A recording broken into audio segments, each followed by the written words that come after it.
दरम्यान पहलगाम दहशतवादी हल्ल्याच्या तपासाअंतर्गत एनआयएची टीम घटनास्थळी दाखल झाली आणि अत्याधुनिक उपकरणांसह बेहसरन घाटीमध्ये 3D मॅपिंग केलं जाते। संशयितांच्या जबाबांवर आधारित ही मॅपिंग दहशतवाद्यांचा एंट्री आणि एक्झिट पॉइंट ओळखण्यास मदत करणार आहे। सध्या 100 पेक्षा जास्त लोकांचे जबाब एनआयएनं नोंदवलेत, तर या 3D मॅपिंगमुळे दहशतवाद्यांचा पळवाट मार्ग आणि त्यांच्या हालचालींचा तपशील उघड होण्याची शक्यता आहे। तपास यंत्रणा अत्यंत बारकाईनं आणि उच्च तंत्रज्ञानाच्या मदतीनं हल्ल्याच्या प्रत्येक पैलूचा छडा लावत आहे। पाहूयात पुढची बातमी। केंद्र सरकारनं देशामध्ये जातनिहाय जनगणना करण्याचा निर्णय घेतलाय। देशातील सामाजिक जडणघडणीवर मोठा दूरगामी परिणाम करणारा हा निर्णय असल्याचं मानलं जात आहे। केंद्रीय मंत्री अश्विनी वैष्णव पत्रकार परिषदेमध्ये बोलत होते, त्यांनी ही माहिती दिली।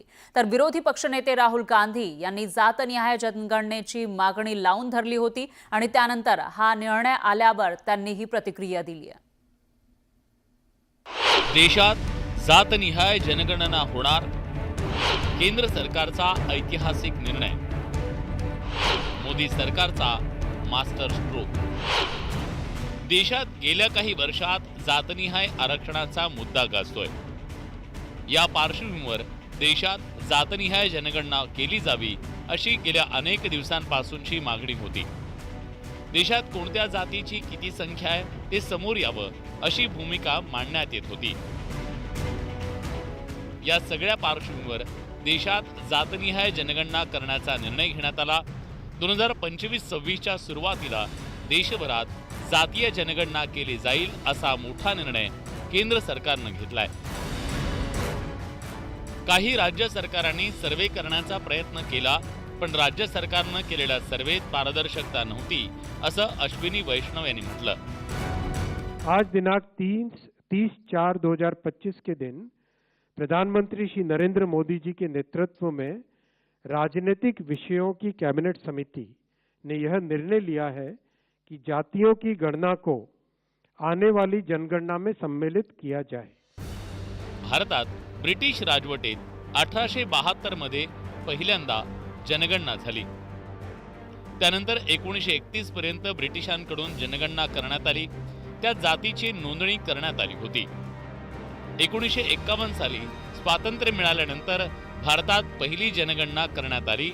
त्यानुसार केवळ अनुसूचित जाती आणि अनुसूचित जमातीच्या नागरिकांचं जातीच्या आधारे वर्गीकरण करण्यात आलं होतं। देशात जातनिहाय जनगणना करण्याच्या निर्णयाचं सर्व राजकीय पक्षांनी आणि संघटनांनी स्वागत केलंय। जो पिछड़े हैं ऐसे पिछड़ों को न्याय देने हेतु बहुत ही सटीक इंपेरिकल डेटा ये सरकार के पास होगा और सरकार की योजनाएं इसके कारण जो डिजर्विंग है, जो सही है, जिनको मिलनी चाहिए, ऐसे लोगों तक पहुंचाने में एक बड़ी मदद मिलेगी। मंत्रिमंडळानं जो निर्णय घेतला, देशामध्ये जातगणना करण्याचा जो निर्णय घेतला,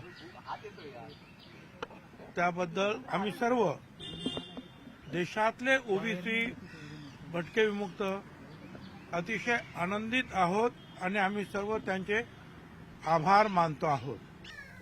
सरकारनं केंद्र सरकारनं घेतलेला निर्णय चांगला आहे की दूध का दूध पाणी का पाणी होईल। जे फुकट आरक्षण खात होते जास्तीचं, म्हणजे फुगून आकडा दाखवला होता त्यांनी की इतका ओबीसी संख्या आहे, ते चांगली गोष्ट आहे आता की किमान ते दूध का दूध पाणी का पाणी तरी होईल। केंद्र सरकारनं हा निर्णय घेतला असला तरी अलीकडच्या काळात काँग्रेसचे नेते राहुल गांधींनी जातनिहाय जनगणनेचा मुद्दा लावून धरला होता, त्यामुळे केंद्र सरकारची काहीशी राजकीय कोंडी झाली होती। पण ऐन बिहार विधानसभा निवडणुकीच्या तोंडावर केंद्र सरकारनं हा मास्टर स्ट्रोक खेळलाय। हम इसको वेलकम करते हैं, ये हमारा विजन है, इन्होंने अडॉप्ट किया, बहुत अच्छा। मगर हम चाहते हैं कि हमें डेट्स बताई जाएं, किस दिन तक ये सेंसस होगा, बजट में इसका पैसा आना चाहिए, अभी बजट में पैसा नहीं है, और फिर जो डेवलपमेंटल विजन है वो हमारे सामने प्रेजेंट होना चाहिए।